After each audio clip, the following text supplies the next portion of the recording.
प्रभु पतित पावन में अपावन चरण आयो शरण जी। यो वीरद आपनिहार स्वामी मेट जामन मरण जी। तुम ना पिछान्य आन्य मान्य देव विविध प्रकार जी। या बुद्धि से दीनी जन जान्यो ब्रह्म गिन्यो हितकार जी। भव विकट वन में कर्म वेरी ज्ञान धन मेरो भर्यो। अब भाग मेरो उदय आयो दरस प्रभु जी को लख लय। छवि वीतरागी नग्न मुद्रा दृष्टि नासा पे धरे।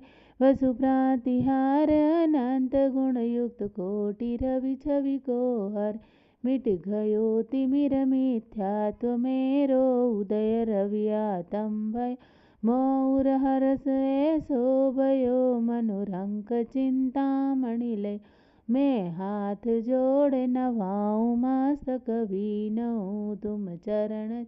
सर्वोत्कृष्ट त्रिलोकपति जिन सुनहु तारण तरण जी।